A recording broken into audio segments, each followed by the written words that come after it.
So as we focus on outreach, identification, and eligibility, I want to put out the caveat of, I know many of you just attended a McKinney-Vento 101 session with Christina. So this is going to be the opportunity to dig deeper into some of the things she talked about specifically with eligibility.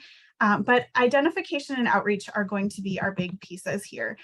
So as we go through and as we talk about these different pieces of identification and really that outreach, I would love for you to share in the chat your strategies for these. I think it's really, really important for us to hear from each other and the strategies that we're using, the creative ways that we're doing community outreach, and really building up some of these strategies. So please, as we're going, feel free to drop those in the chat. I will look forward to reading those.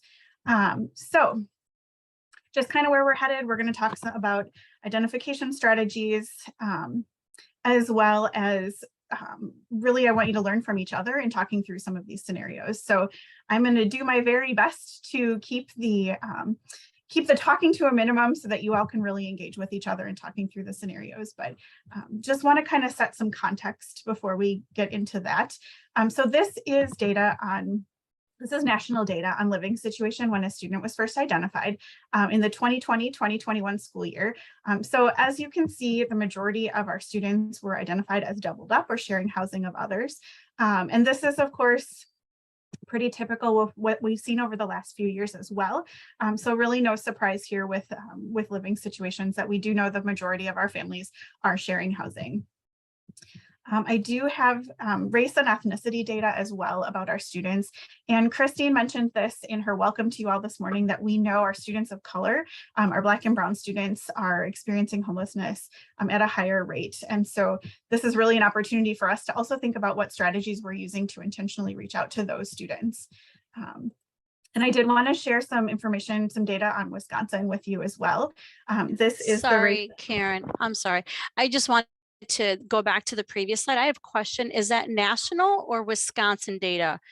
This slide is national data, and then this slide is Wisconsin specific. Perfect. Thank you. Yeah, thanks. Great question. So this is specific to Wisconsin for the 2020-2021 school year. Again, seeing that students of color are making up the majority of the students who are identified. So take a look at this data when you have some more time to really look at it. And hopefully this will really help you think through how you can reach out, enhance your outreach and enhance your identification with students and families. All right, so just kind of really quickly to give some more context to this, we know that YRBS data, I know in Wisconsin we do the YRBS survey. However, the questions about homelessness, I think they look a little bit different in Wisconsin, but just to kind of give this as some context, this is for every 18 and a half high school students, one has experienced homelessness. This is probably likely higher, I would say, if students are identifying in Wisconsin. It's we know that we're under identifying, right? We know that we're roughly identifying approximately 2% of our students as experiencing homelessness. It's likely higher and more toward 5%. So, so when we think about students in our classes and in our schools and who we're engaging with, it's really key to think through that we have students and that we need to make sure we're identifying every student who's eligible.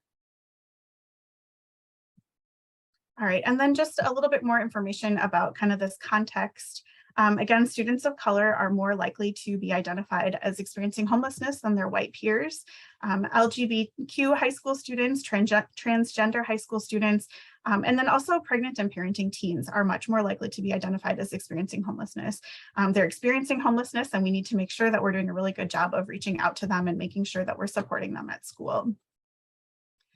Okay, so very briefly, we want to talk about really what is required for identification.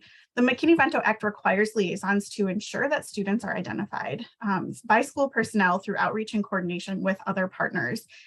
So this identification is really to make sure that we're providing support and services that are not only required under the law, but are also helping our students to be successful. We really want to make sure that we're training people and that we've got outreach that we're doing to the community so that it's not just incumbent on the homeless liaison to be doing that identification, but that we can also be receiving those referrals, both from others within our LEAs and also from our community partners. All right, I know again, many of you just sat through McKinney-Vento 101, so just very quickly, we are looking at children who lack fixed, regular, and adequate nighttime residence as eligible for McKinney-Vento services. Thinking through, can the student go to the same place every night and sleep in a safe and sufficient space? So one question that I have heard a lot is, what is really that substandard housing, right? What does that mean? How do we know if a space is really adequate for a student? So we really want to look at the environment that that student is living in. We know, particularly upcoming in our state, that the weather is about to get cold. And if we have students or families who are living in spaces that don't have heat in January in Wisconsin, that's pretty inadequate. It's going to get pretty cold pretty quick. Thinking through, is there mold in where they're living that's adversely affecting their health? Is there electricity? Is there access to running water? So really looking at kind of that substandard adequacy piece is going to be really important when we're thinking about families who it may seem like their housing is consistent and they're able to go there, but really thinking through kind of that adequacy piece of what is it actually like on the inside. We had a question recently from someone who said they were working with a family who lived in a trailer and it was so filled with trash that the student actually slept on top of a pile of trash. And they had pushback from their district on identifying that family. And I would say that would be a really good situation in which you would want to identify under adequacy, because that really is kind of that substandard housing piece. All right, so thinking through eligibility, of course, you are familiar with these, I'm certain. Again, thinking through doubled up, and we're going to look at really what is doubled up. Like, let's really dig into that. What does that mean? How do we know if a family is doubled up, if they're sharing housing for these reasons, or if it's something that maybe they are doing with a mutual arrangement with someone? So we're going to talk more specifically about that, as well as about unaccompanied youth. All right, so thinking through understanding doubled up, and I don't want to spend too much time on this because I know that this is not new information for many of you, but we really want to look at, is it due to loss of housing, economic hardship, or similar reason? So this similar reason is pretty general, and it could include situations if a family needs to leave their housing due to domestic violence, if they have lost their housing due to a natural disaster and are now doubled up and sharing housing, things like that. So when we think about what's not a doubled up situation, it's really that mutual decision to live together for mutual benefit. It's a planned arrangement. It's something that's really an intentional decision on the part of the family, not just that someone else is moving in because they have nowhere else to go. So sharing the housing of others really implies, like I said, that they're sharing that housing because there's nowhere else to go. They're moving into someone else's residence. We want to know, do they have a legal right to be there? Can they be asked to leave at any time? And then again, thinking through, where are they sleeping? Is it really an adequate space? Are they sleeping on the floor in the basement, or do they have a space? Do they have a bed? Are they sleeping in the middle of the couch where people, or in the middle of the living room on a couch where people are coming and going every night, so that they're not able to get the rest that they need to be successful in school? And then really thinking through, where would they go if they had to leave? All right, and then due to loss of housing, again, this implies that there's no housing available. So we want to know, was there an eviction or a foreclosure? Was there destruction or damage to the previous home? Maybe there was a fire or a flood. Was it unhealthy or unsafe? Domestic violence, maybe drug use and abuse. Was there family conflict or the absence of a parent? So thinking really through, what was it that led that family to not be able to continue in that living situation? And then due to economic hardship. So again, we want to think about, is the family moving in with another family, for example, or moving in with a relative because they don't have the means to rent their own apartment? If they get evicted from their apartment and they move in with someone and they don't have the ability to pay the application fee or the upfront cost to pay for their first 3 months rent or something like that, and they don't have that ability, and they're trying to save up and they're working really hard to look for new housing and to be able to afford that, that's definitely a situation in which that family is experiencing homelessness due to economic hardship. And then we really want to know just kind of, what was the reason that really led that family to share housing? And I do want to say that it's really important to note that there is no time limit on homelessness, especially now in kind of the world that we live in, coming out through COVID and through the pandemic, and with the economy being what it is, that doubled up situations really can have that extended timeline. And we know that there's not a lot of affordable housing. So we're seeing that more and more families are continuing to share housing due to these reasons for longer periods of time. So I know that's typically a question of, this family has been sharing housing with another family for, maybe it's a year, maybe 2 years, and they're working really hard and trying to get out of that situation. They're trying to get their own housing. There is no time limit on homelessness. So we don't need to consider that in our determination of whether or not they're eligible. All right, so we talked about this a little bit in the 201 session, but wanted to mention this for those of you that were not in that session at the time. So we really want to think through some of these cultural considerations of doubled up situations. We know that many times families who come from other cultures do really have that as a cultural value and a cultural norm, that they share housing in that kind of multi-generational household. But it's really important to kind of consider the different pieces of that. So it may be a cultural value and it may be a cultural norm, but it also might be a McKinney-Vento situation. We want to look at, did the family have to move in with another family? Was that the plan, or was it that they had nowhere else to go? Did they move in collectively together, or did one family move in with that other family? Who's on the lease? Where is everyone sleeping? And really making sure that we're thinking through ways to ask these questions in a way that's really culturally sensitive, as well as making sure that we're asking these questions in a way that a family can understand. So whether this is through the use of an interpreter or forms that are translated, things like that, we want to make sure that we're being really sensitive to asking the right questions and making sure that families understand that just because they move in with someone doesn't mean that that's their culture and that's what they're doing. It could also be if they were evicted or if they had nowhere else to go. So I gave this example in our 201 session, but I worked with a family who came from Mexico, and the family it was 3 brothers and their families, and they mutually decided to move in with another family, or with each other, I'm sorry. And so they moved here, they bought a house together, they all lived together. And that was just really something they flat out said to me, this is something that we really value as a culture, being able to help and support each other, navigate school systems, and this is our decision to be sharing this housing together. And in that case, it's not a doubled up situation. There's another family that I worked with that one family lived in a trailer, and they consistently had other family members kind of coming and going. As they would get to the US, they'd stay there temporarily as they were trying to figure out, how do we navigate housing? How do we navigate getting jobs? And so there were families kind of coming and going all the time and sharing housing. And it was important for that family to be supporting their other family members, but it was not a situation, it was temporary for all of them. And it was kind of, they weren't in an adequate space to be inviting other family members to stay long-term. So really kind of just thinking through what those pieces are and making sure that we're really culturally sensitive to having those conversations with families. All right, very briefly, just about hotels and motels. We know that this is due to lack of adequate alternative accommodations. It is a McKinney-Vento situation. However, one really common question is, if families move to a new town, for example, and they're waiting to find the place in the area that they want to live, or they're waiting for an apartment to be ready, or they're looking for permanent housing, Yeah, they haven't quite decided where they live yet, that we really want to look at that and say that's a choice, that they can get housing. There was no loss of housing. They're living in this location while they're looking for the right place or while they're waiting for it to be finished, but it's not due to a lack of adequate alternative accommodation. So I think that's an important distinction to make when we think about hotels and motels. All right, so let's jump into our first scenario together. So we are going to talk about the Fernandez family.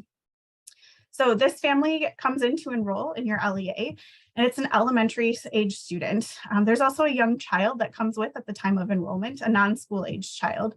They provide an address, but they definitely don't self-identify as experiencing homelessness. They don't have proof of residency.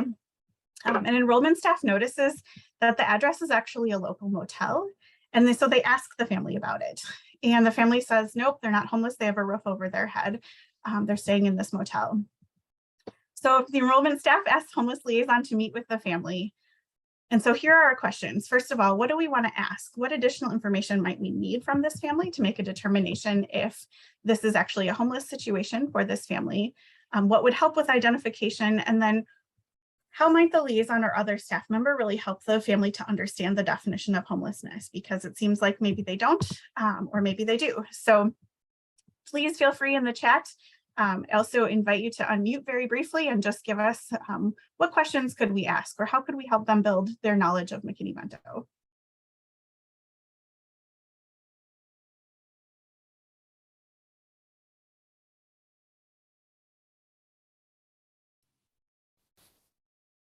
I can jump in. I guess one question, or well, two questions, kind of a two-part question I would ask. First is, what was their living situation prior to where they're living now? And then what was their plan for after? Great, those are great questions. Amanda typed in the chat. I would also ask how they ended up at this address and if they're looking for a permanent place, if they're connected with community resources. Those are great questions. I think another thing too, a lot of times is how we frame what homelessness is. I think there's a lot of people that think homelessness is, I'm living in a park, I'm sleeping on a bench, I'm in my vehicle. And so I think sometimes just reframing it to a family of, is this a temporary living situation because you had some type of crisis? Did something happen? And like approaching it in a non-biased way of, like, we're not trying to deny you enrolling here. We're not trying to say you don't deserve to enroll in our school district, but just like trying to gather the facts. And then I think even just defining, like, the reason we're asking is because school districts offer additional support for families that are in temporary situations. It sounds like that might be what you are experiencing. Can you tell me more? Absolutely, Christy. Thank you so much. That raises a really good point. I think, I've worked with students experiencing homelessness for a lot of years, and I've never ever met a parent who doesn't want what's best for their kids. And so offering that support and really emphasizing that, I want to know more about your situation, and I'm asking you these questions because I want to be able to help and support your family. I think that those are the key pieces that families really need to hear to be able to feel more compelled to maybe share what their situation is. So that's a great point. Thanks, Christy. All right, I think you all have hit the nail on the head with this, and I appreciate in the chat everyone talking about through their strategies and the language that they use around talking about families experiencing homelessness. So thanks for the active chat. I appreciate that. All right, transitioning a little bit to unaccompanied homeless youth. These, of course, are youth who are experiencing homelessness and also not in the physical custody of a parent or legal guardian. And we know that youth leave home for a lot of reasons, right? It may be due to pregnancy, sexual orientation, or gender identity. It could be conflict with families, abuse or neglect. Could be substance use or abuse, or some mental health concerns. And so it's really not overall important of why the youth left home. When we look at a living situation, we want to look at the youth obviously felt like they couldn't be at home. Where are they sleeping now, and where are they staying now? So many times we hear things like, well, the family's saying that they can come home. And so is that really a McKinney-Vento situation if mom or dad wants that youth to come home and the youth is saying that they can't be there and they're staying somewhere else? If that youth is couch surfing and staying with a family or family member or friend because there was conflict and they feel like they can't come home, that's really most important when we think about identification, not whether or not mom or dad is saying that they can come home. They feel like they cannot, they're couch surfing, they're not in an adequate, fixed, regular, and adequate nighttime residence. Okay, I think just a couple of things about the identification of unaccompanied homeless youth. First of all, it's important to note that not all unaccompanied youth are unaccompanied homeless youth. And I know this has been a question that has come up in Wisconsin quite a bit. So it is possible to be unaccompanied, but not unaccompanied and homeless. And this might happen in an instance where, let's say, a family is moving out of town for a job and they have a student who wants to finish their senior year in their current school. So they make an arrangement with a family member or a friend for that student to stay. It's a planned arrangement, planned out ahead of time. Everyone's on board with that plan for that student to finish out their senior year. That would be an instance where that student is unaccompanied because they're not with their parent or legal guardian, but they're not in a homeless situation. So again, we're looking at that nighttime residence. We want to make sure that we are building trust with our unaccompanied homeless youth. This is really, really the key. And our scholars at Schoolhouse have said, if we don't talk to you right away, keep asking, keep checking in with us, keep making sure that we're okay and keep talking. And once that relationship is built and once that trust is built, that they'll be more likely to say, hey, this is my situation and this is what's actually going on. So trust and relationships are really the key.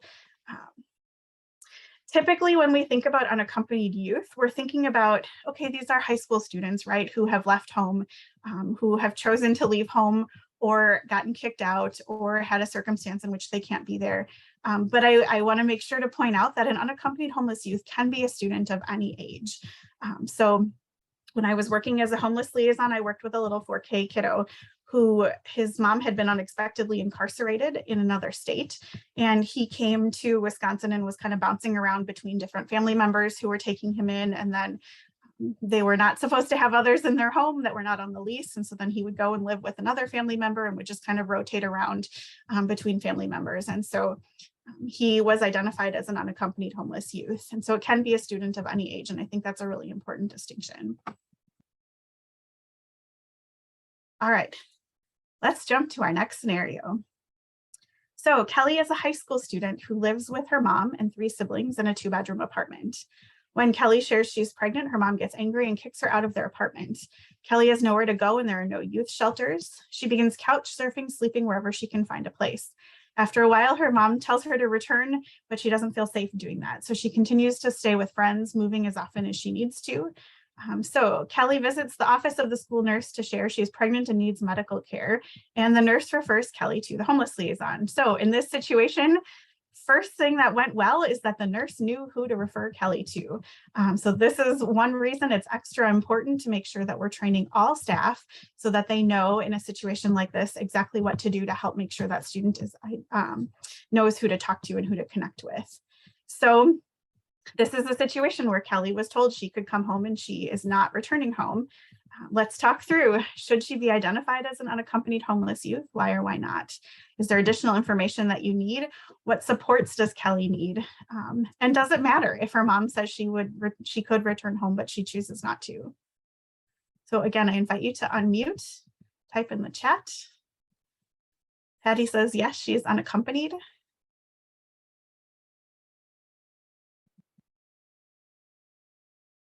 Excellent. Yes, she would qualify. She doesn't feel safe going back home. Lots of yeses. Yes, because of safety concerns. Great. All right. Excellent. So in this case, again, connecting Kelly with those kind of outside supports is going to be really important. So are there community partners that you can work with to help her get medical care? Can you connect her? Is there a free clinic in the community? Are there organizations that support pregnant and parenting teams, things like that? So we really want to also think about not only are we identifying Kelly, but then we're also making sure that we're helping her with those outside supports. All right, let's jump to Marcus. Marcus is a senior in high school who lives with his parents. This is a test to see if you were paying attention. Marcus's dad transfers to an out-of-state job, but Marcus wants to finish high school at his current school. Before his parents move, they make arrangements for him to live with an aunt and uncle in the same school district for the remainder of the year. They provide a monthly stipend to cover his expenses. Marcus's counselor finds out that he is not living with parents and refers him to the homeless liaison. So again, I would say the first thing that went right is the counselor is trained and knows who to make those referrals to. Excellent. I'm seeing lots of nope, nope, nope. Somebody also wrote, but make sure there's a POA in place. That's a great point about caregiver forms. So making sure that there's somebody who kind of is taking that educational responsibility for Marcus. So his parents are still involved. They of course still have rights to all of that information, but it's great to have something on file that shows that maybe the aunt and uncle are able to call out attendance, or call him in when he's absent from school, sign any paperwork, things like that, or what that arrangement is between the aunt and uncle and the parents. So, all right, that was easy, making sure that you were paying attention. All right, so some things to watch out for when we think about identification of our students. We want to really look at enrollment in multiple schools. Is there a lack of records? Are there gaps in learning? Is there poor or inconsistent attendance?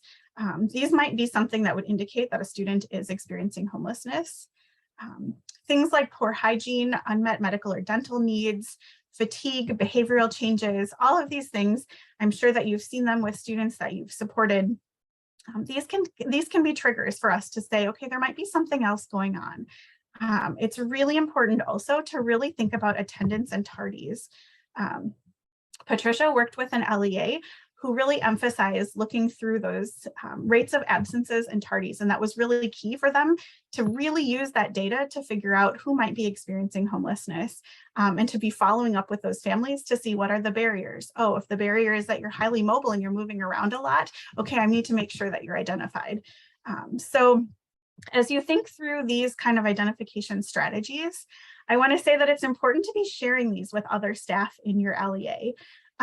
So to make sure that people who are monitoring attendance, whether that's office staff, whether that's counselors or deans or administrators, so they know if they're seeing some of that attendance and tardy data, that they know, okay, let's see, this might be concerning. Who can I talk to and who can I loop into this? And how can we partner together to make sure that the student is identified? So really making sure that that training piece is happening, and these are signs that are shared with other staff so that when they notice these things, they know who to make referrals to. All right. So this is, I think, important to note just because many of us have school building points of contact who are also working with students experiencing homelessness. But McKinney-Vento, of course, requires every LEA to designate a homeless liaison. And it's the responsibility of the liaison to make sure that that's happening. But in many places, there is that building point of contact, or there is somebody else that's actually meeting with families. And that's okay. So thinking through who's in the role of the homeless liaison, I think this is a really key piece. We want to know, who is that youth going to feel comfortable sharing their situation with? Who is that family going to want to talk to? I last year worked with an LEA in California, and they had the principal was the homeless liaison, and families were really hesitant to talk to the principal because that principal was also involved in every attendance and discipline issue that students had. And they made the decision to change the homeless liaison to the counselor in their LEA, and immediately saw an increase in identification numbers because families really felt comfortable talking to that counselor more than they felt comfortable talking to the principal. And so it was a really, really key change for them in the shift in their thinking to think about really who are families connecting with and kind of what their roles are in supporting students. All staff, of course, need to be able to know who to refer to the homeless liaison, need to know what that process is, whether that's as easy as sending an email that, hey, I'm concerned about a student in my class, or whether there's something more. It's important that all staff are trained. And I did link in a couple of resources. One, Wisconsin, it's on the DPI website, sample questions for information gathering. And this is a really great tool to help kind of know what some of those questions are to think through identification of students. All right, some additional identification strategies, and I saw some of you typing these in the chat before, so that's great. Please continue to do that. Again, relationships are key. This is absolutely, like, if you hear nothing else from me, this is the most important thing. Having relationships with our students and families is essential to make sure that we're identifying students. If we build trust and we have those strong relationships, families are going to feel more comfortable talking to us and disclosing information. Someone mentioned this earlier in the chat as well, but avoid using the word homeless with school personnel, with families, and with youth. It's really important to think through kind of that person first language. So you'll hear very intentionally people say students experiencing homelessness or youth experiencing homelessness because they're students and youth first and foremost. One great strategy is to use enrollment forms to inquire about living situations, but to make sure that these forms are being used multiple times during the year. So families might come in at the beginning of the year and they're in permanent housing and everything's going great, but by December, their living situations have changed. They might get evicted. They might have, their house might burn down and they might have to move in with another relative. So giving them the opportunity to self-identify and sending out those enrollment forms, maybe again in January at the start of the new semester, is a great way to catch some of those students and families that have not previously been identified. So having that process for any time during the school year, I think, is really important. And then, of course, being mindful that housing needs are fluid. We know that especially during the pandemic, during virtual learning and during kind of coming out on this hopefully other side of the pandemic, that there's been a lot that's changed with student housing.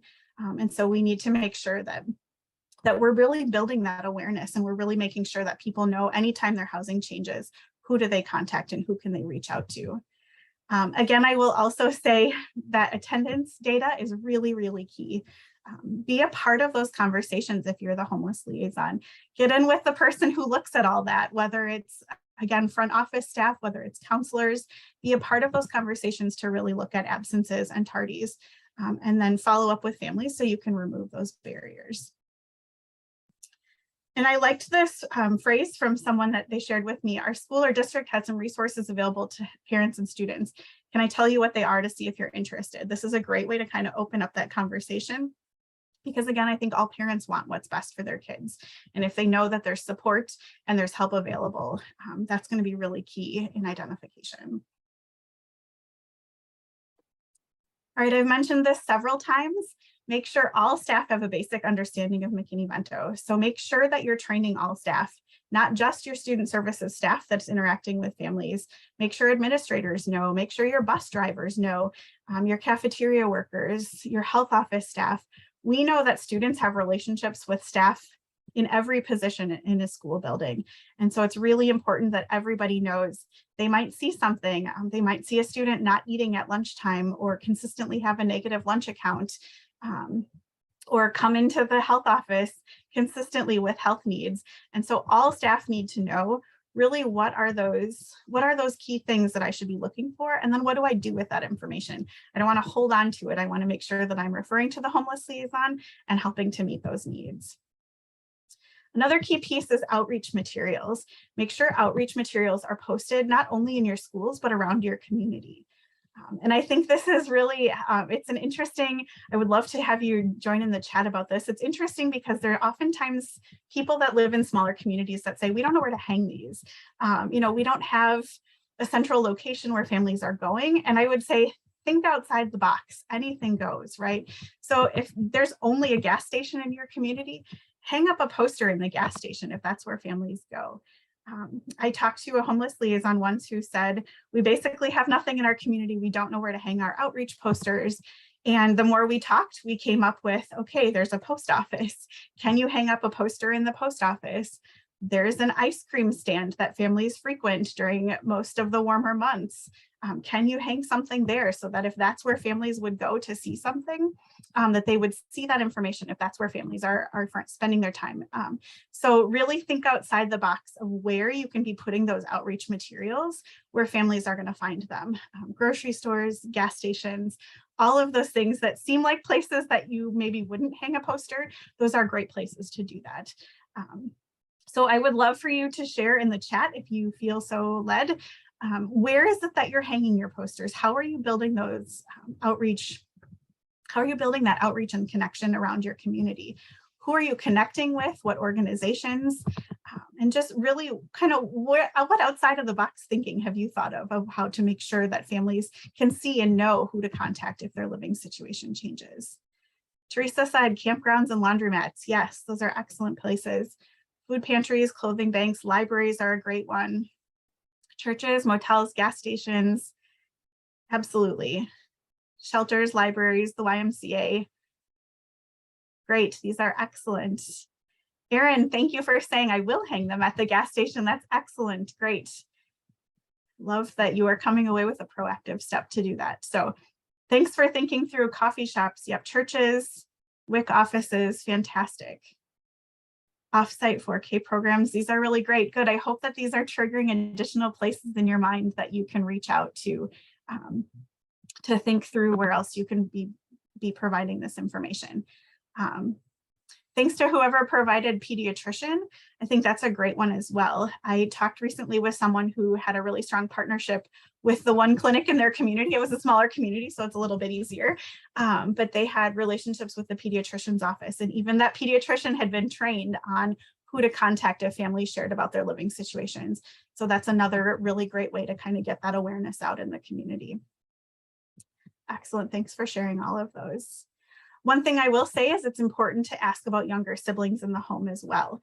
So sometimes we don't always think about that when a student's coming in to enroll. We want to get that kiddo enrolled immediately, which is absolutely true.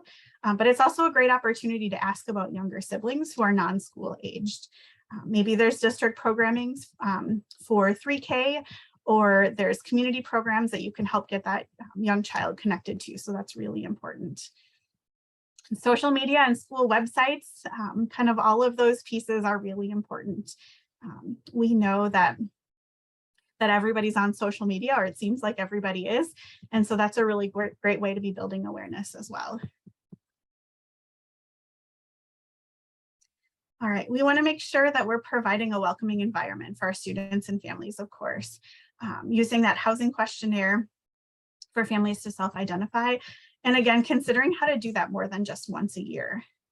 I know that there are places that are providing resource packets for students and families, and that's a great way to connect with families right away and help meet those needs right away. If you have something that you can hand families at the time of identification, that just gives them some options for maybe it's food banks or other community partners that they can connect with. That's a great way to kind of meet some of those needs right away, is to share that information or to offer to make those phone calls or connections with them. And again, the attendance piece, of course. All right. So we did talk about this, but wanted to just kind of jump back to what is required. So McKinney-Vento does require liaisons to ensure that children and youth experiencing homelessness are identified through outreach and coordination with other agencies. So this can look a lot of ways. Of course, hanging up posters is a great way to do that, having brochures available in the community, but also regularly meeting with school staff, regularly meeting with community partners to really be establishing those connections and relationships. That's really going to be key, that if you have a food pantry in your community, that food pantry staff knows who to refer families to when they are talking with a family who may be experiencing homelessness at that time.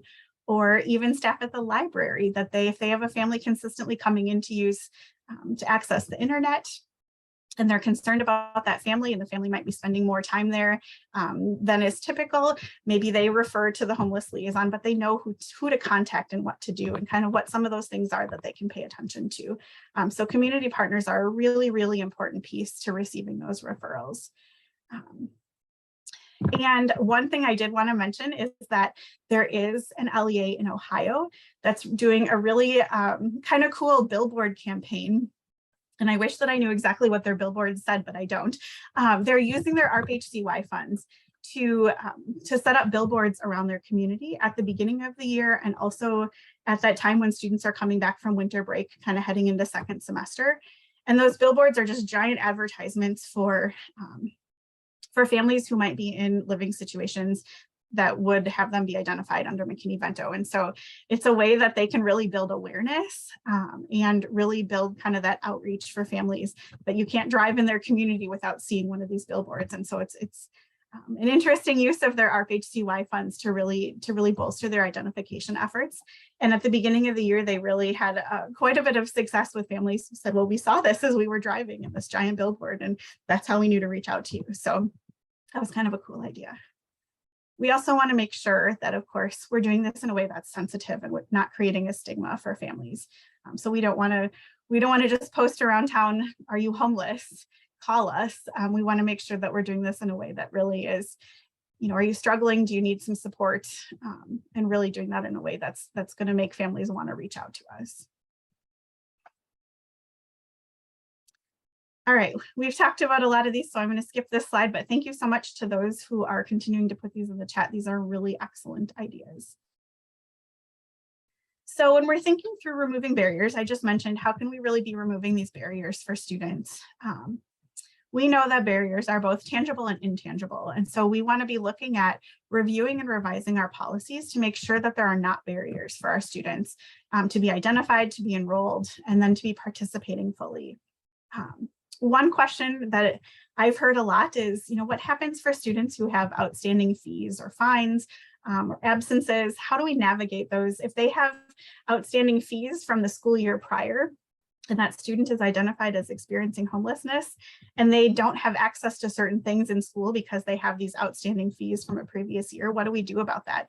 let's remove those barriers. Let's get rid of those fees and give that family and student the opportunity to participate fully, because the law requires that they're able to participate fully. So think about what those barriers might be and how to work with others in your LEA to really make sure that those are removed. All right, let's jump to our next scenario. All right, so Josh is starting his 4th year of high school, although credit-wise, he is an early junior. He's attended 3 different high schools and just arrived to enroll. He's staying with his uncle and has no contact with his parents. At his last high school, he was a starter for the football team and would also like to play at your school. So let's talk about, what do we need to know about Josh?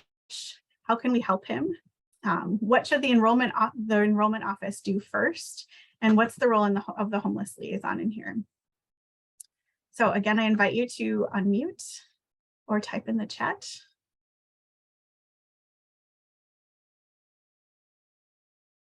Erin, thank you for mentioning classes and credits from other schools. Yeah, McKinney-Vento does require partial credit, so we award partial credits. And so let's think through for Josh, what has he maybe completed in other places, in the other schools that he's been? What work has he completed that we can give partial credit for?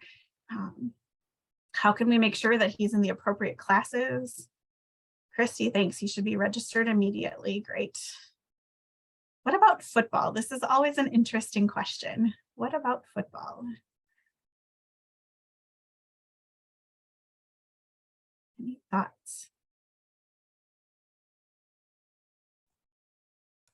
I think if there's barriers to his participation, it would be figuring out, is there a cost to joining the football team, a cost for the uniform? Sometimes there's like a $50 participation fee that we could get covered under McKinney-Vento support.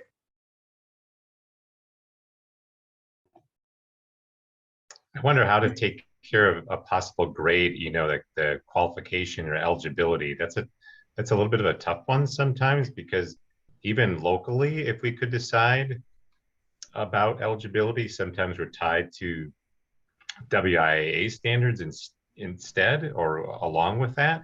So sometimes it makes it hard to make really good local decisions about eligibility when there's an overriding WIAA requirement. So I'm not sure if anybody has any thoughts about that. That's what my Add on question to was that. with the WIAA in regards to his transfer and his eligibility even to play. Yeah, those are really great questions. And we don't have the answer for this, right? Because we don't know a lot of things about Josh's situation. I can say some of you may know this or may not know this about me, but I was previously a state coordinator in Wisconsin with Christine. And a number of years ago, prior to the pandemic, Christine and I met with some folks from the WIA, their office and their staff members. And we kind of talked through this. And so there is some information, and Clara, thank you for dropping that link. I was just going to ask you to do that. There's a link in the chat from Clara about what we put out after that we had talked through with them and kind of created this information with them.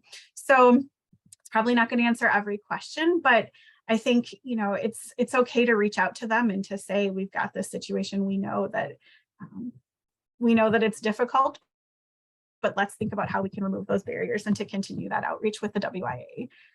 So I don't have a good solid answer for you on that specifically, but just know that resource is available, and I think that will be helpful.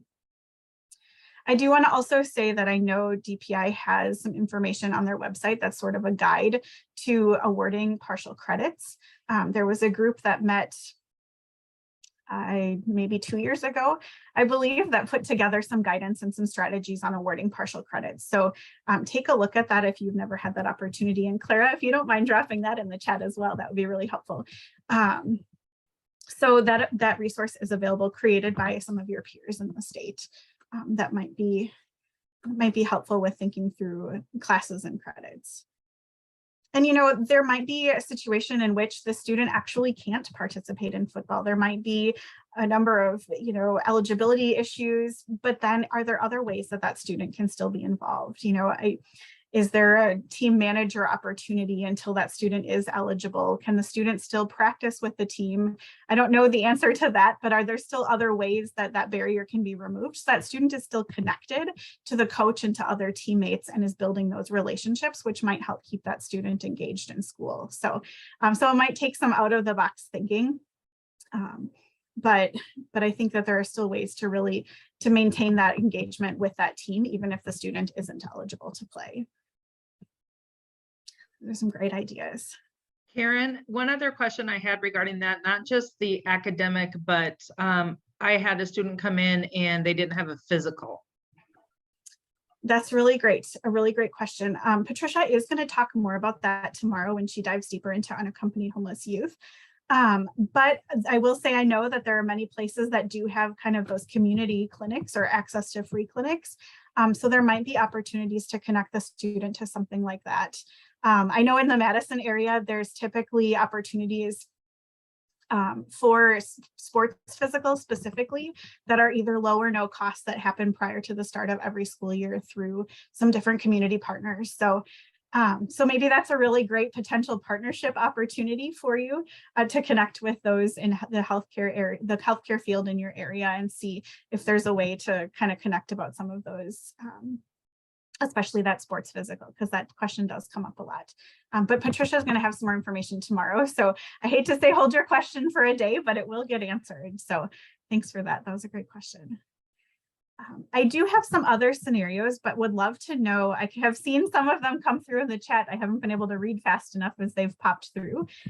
So instead of talking about my scenarios, I'd be glad to talk through your scenarios with you about identification, eligibility, and that outreach. So I invite you to unmute if you'd like and share a scenario, and then we'll talk through that and just kind of see what we come up with. So I had put in my in a chat, I have a 17-year-old that showed up here, I think 2 weeks ago. He went to our central office and was like, hey, I need to enroll. And initially we were like, okay, he's homeless. So I had reached out to make sure to his home city to make sure that he was not listed as missing, to the police department, just to make sure there was nothing like that we should be aware of, because he came from Escanaba, Michigan. So it's not like a hop, skip, and a jump. It was kind of strange. And we couldn't get any answers out of him really. So I reached out to the police department. They said, no, he's not listed, but we have a long history. I said, okay. And so my boss is like, well, I don't know that he's actually homeless, because I reached out to mom then and said, hey, he's here. And she's like, he left on Saturday and I had no idea where he was going. He just told me he's going to Wisconsin. And she's like, he can come home at any point. Long story short, he's got a long history of youth justice, significant mental health. He was supposed to be in an inpatient mental health unit, but due to the shortage, he had been in the ER for a couple days. And so his grandma went and picked him up. So we have just a lot of different things here that we're trying to sort through. So I think Christine had said he is actually homeless, even though he has chosen to leave his state and such. I'm just kind of at a loss of where to go with this kiddo. We want to enroll him, but my boss was under the impression that to enroll him, we would need mom to sign the paperwork because he's not technically homeless. But if he is, then we don't. So I guess that's kind of where we're at. It's an interesting scenario. And before I weigh in, I would love to invite anyone else to unmute and share your thoughts. How would you navigate the situation? What would you do? What information might you need about the situation? So I would like to share just a little bit on this one too, just kind of an idea of where you can get more information. And I'm coming from the background of I was a mental health crisis worker for the past 3 years. So some things definitely sparked for me, especially hearing that he was recently seeking inpatient mental health treatment. Wherever he was, I can't remember the location that he was at before he came to your area. The human service department there would be a great place to start if they don't do crisis management in-house, they can tell you who it is, and then they would probably have records, so you can have a little bit more background information on him that way, and get kind of a feeler for what brought him to you, and also to connect with your human service department where you are now, because they may also have some connections that they possibly have already made. So I would check in with them, because that might give you some more background information. And if he is determined to be a unaccompanied youth with your district, that would be a great community partnership to make, knowing that he has some mental health services. And youth justice would also be through that human service department too, so you could get a lot of And information. he was released from his youth justice probation. He's 17 here, so our youth justice would take him in Antigo, or Langlade, I should say. We did reach out to our CPS. Mom reached out to their CPS in Escanaba. I mean, Mom's been really great to communicate with. We had lost track of him last week, and I reached out to Mom. I said, I just want you to know he got kicked out of where he was staying, and I don't know where he's at. You know, so she called me and she's like, do you know anything? I said, I don't know what happened. I don't know anything. And I was like, also with just some concerns, he's got a long history of violence. And so I had reached out to our law enforcement agency too, and they were like, well, we're not doing anything until they tell us to do something. And I'm like, okay, but we're talking violence and some pretty severe AODA and mental health struggles here on this kid, and I can't really get them to budge, so I'm just trying to do what I can on my end, and CPS wasn't going to be doing anything either. So it's just, I mean, we plan to enroll him either way. Mom said she was going to sign the paperwork, so however we do enroll him, we're going to be enrolling him, but it's just such a strange and just kind of a all around red flag scenario. I mean, there certainly are those scenarios that, you know, that do put up those red flags.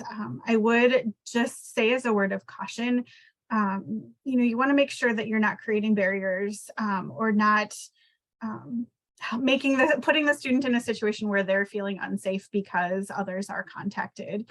You know, contacting law enforcement and CPS, those can all put up barriers for a student feeling like, you know, I'm already on everybody's radar. I don't feel like I can even come to school here. So I would just say that word of caution about that. But I think first and foremost, we know that that student left home. Again, looking at, it's not necessarily important to us what that reason is. If there was conflict and the student felt like the student couldn't be there for whatever reason, and the student is living in a situation that's eligible as defined by McKinney-Vento, then we need to enroll and identify that student immediately. So it sounds like that's a great place to start. We probably have time for about one more. If anybody else has another scenario, that was definitely an interesting one to kick us off. So thanks, Amanda. Otherwise, I do have some others, but I would gladly take one more of yours. And thanks for those of you typing in the chat as well. Karen, there are a couple of questions that were in the chat that haven't gotten answered. Do you want me to jump in with those, or do you want to move forward with your scenario? No, you absolutely can. I've been trying to keep an eye on it, but I can't multitask well enough to talk and read at the same time. Yeah, the chat's moving quickly, which is great. So there were a couple about motels or hotels. So one was, if a family moves from out of state and they're staying in a hotel while they look for a place, but they're having difficulty finding housing due to a history of evictions, would they qualify or not? I think, yeah, then again, I would, first of all, I need some more information, but I would say absolutely, if there was a loss of housing and they moved to a new state to try to start over and they can't find housing and they've got evictions on their record, I would want to know about, you know, the adequacy of that situation.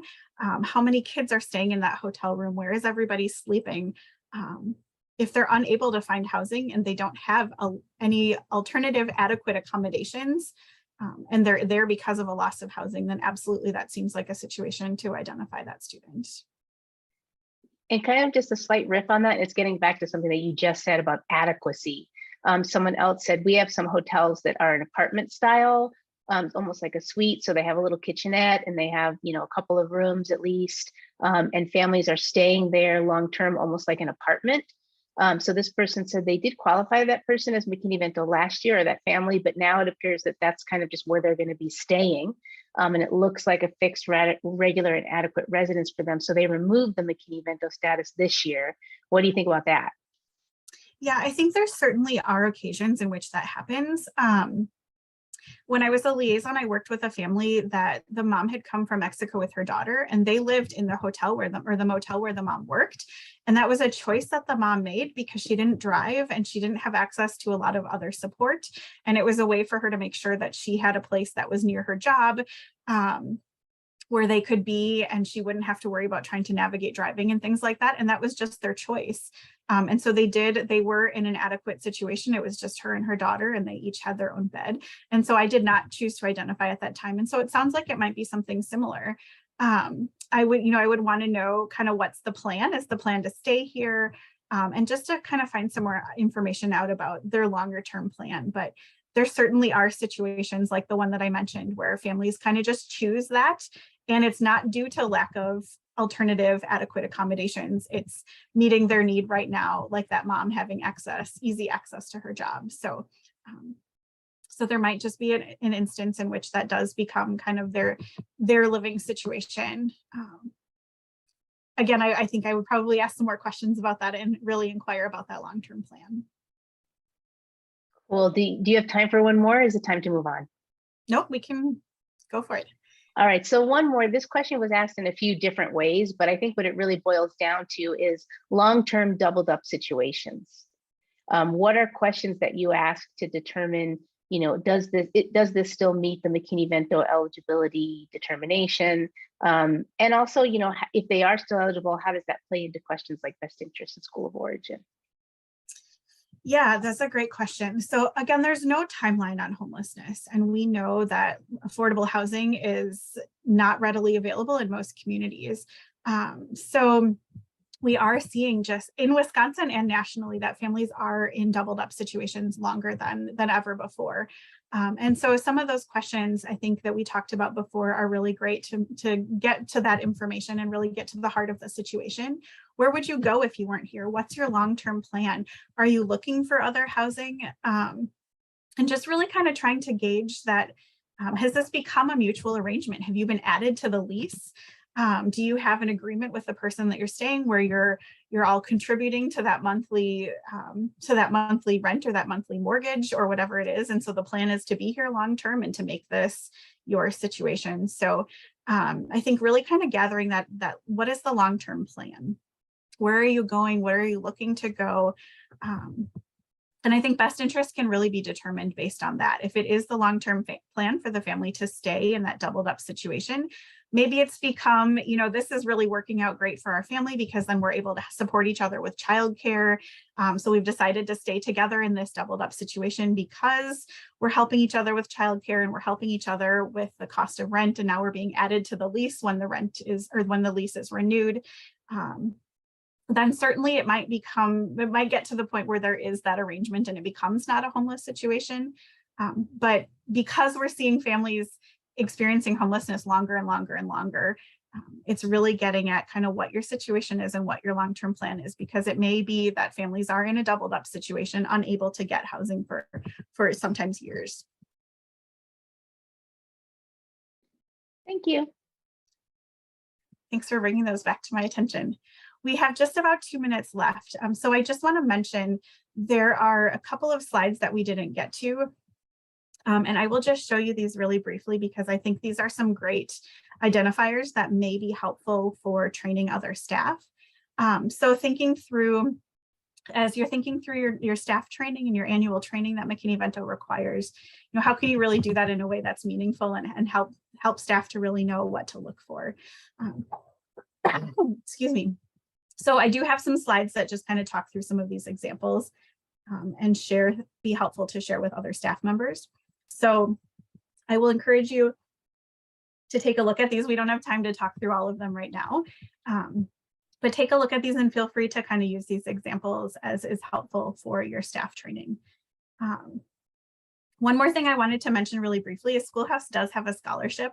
The deadline, I think, is Friday the 15th, to complete this. And I'm sure that others will mention this throughout, but I wanted to make sure to add it as we're thinking through our students, our unaccompanied youth that we're identifying.